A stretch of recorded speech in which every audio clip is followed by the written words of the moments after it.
So hello guys, welcome to my YouTube channel. The name of the channel is Health Education.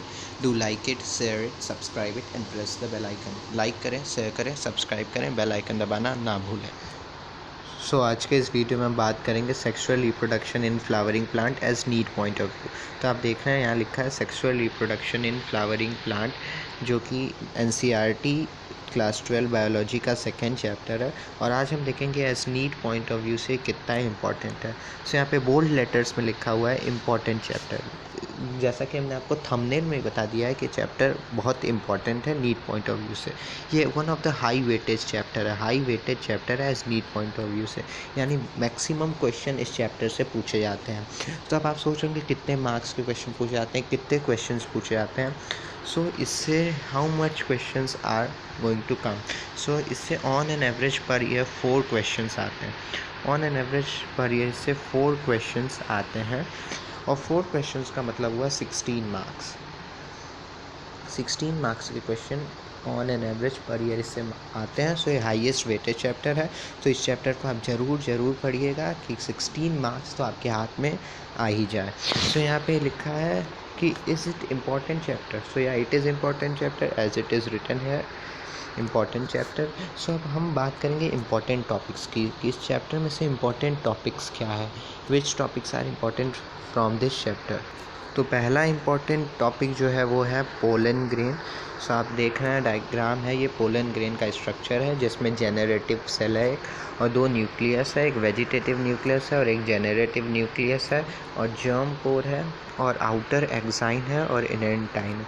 तो pollen grain की हम बात करें तो नीड पॉइंट ऑफ व्यू से ये थोड़ा इंपॉर्टेंट है। हालांकि पूरा चैप्टर इंपॉर्टेंट है, पर ये थोड़ा इम्पॉर्टेंट है नीड पॉइंट ऑफ व्यू से। सेकेंड इम्पॉर्टेंट चीज़ जो है वो है एम्ब्रियो सैक। तो आप डायग्राम में देख रहे हैं एम्ब्रियो सैक का स्ट्रक्चर है। इसमें सभी चीज़ों के फंक्शंस आपको याद करने होंगे और पूरे स्ट्रक्चर को अच्छे से याद करना होगा। एक इम्पॉर्टेंट चीज़ है कि एम्ब्रियो सैक को हम 7 सेल और 8 न्यूक्लिएटेड कहते हैं। 7 सेल 8 न्यूक्लिएटेड हम इसको कहते हैं। 7 सेल 8 न्यूक्लिएटेड इसको कहते हैं। तो आप देख रहे हैं यहाँ ऊपर में 3 एंटीपोडल सेल्स हैं, 3 एंटीपोडल सेल्स हैं, नीचे एक एक्सेल है और 2 सिनर्जिट हैं, 2 सिनर्जिट्स हैं और बीच में एक पोलर न्यूक्लियाई है। तो 7 सेल्ड हो गया, 8 न्यूक्लियस है, यहाँ 3 न्यूक्लियस है, ऊपर 1 2 3 एंड देन हेयर 1 2 3, तो 3 to 6 और यहाँ पे 2 न्यूक्लियस है। 7 8 2 न्यूक्लियस है तो 8 हो गया। ठीक, आप देख रहे हैं यहाँ पे सिनर्जिट्स में 2 फिलीफ्रॉम अपैरेटस भी है। तो आपको ये सारे स्ट्रक्चर्स याद रखने हैं। एंटीपोडल्स जो 3 ऊपर हैं एंटीपोडल्स, बीच में पोलर न्यूक्लियाई है जिसको हम सेंट्रल सेल कहते हैं, और एक एग है नीचे और 2 सिनर्जिट्स हैं। सिनर्जिट्स के नीचे एंटीपोडल फिलीफ्रॉम अपैरेटस है।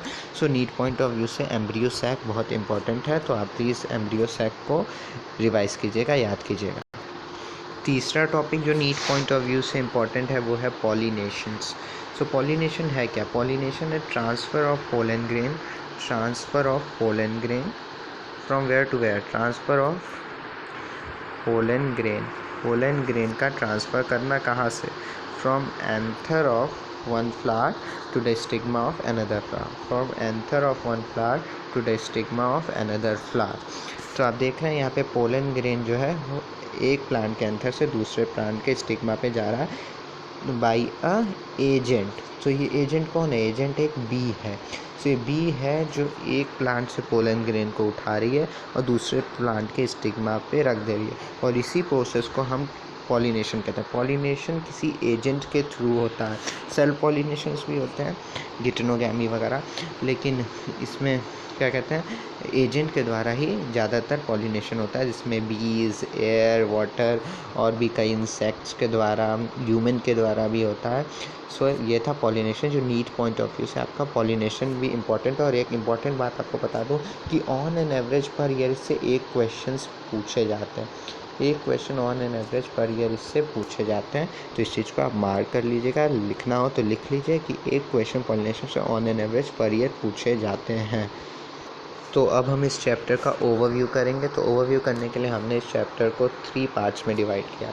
इसमें पहला है pre fertilization structure and event, दूसरा है डबल फर्टिलाइजेशन, तीसरा है post fertilization structure and event.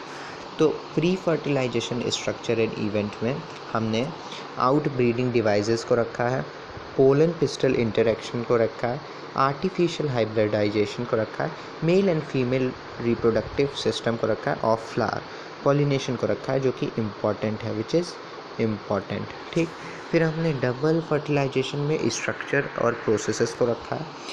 Post fertilization structure and event में हमने फॉर्मेशन ऑफ एंडोस्पर्म रखा है, एम्ब्रियो स्ट्रक्चर एंड फॉर्मेशन रखा है, और सीड एंड फ्रूट रखा है, ट्रू फ्रूट फॉल्स फ्रूट।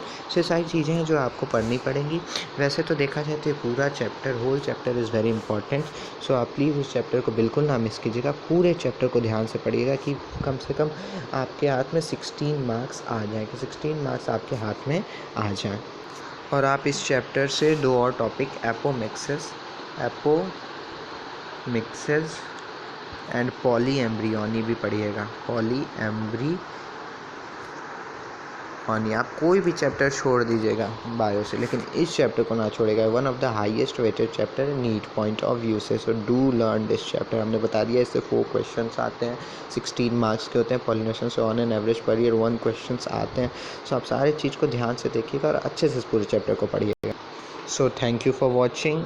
आज के इस वीडियो में इतना ही था। ऐसे और वीडियोज़ देखने के लिए और चैप्टर्स में कितने क्वेश्चंस आएंगे सब जानने के लिए, अगर आप एक बायो स्टूडेंट हैं तो हमारे चैनल को ज़रूर सब्सक्राइब करें और बेल आइकन दबाएं।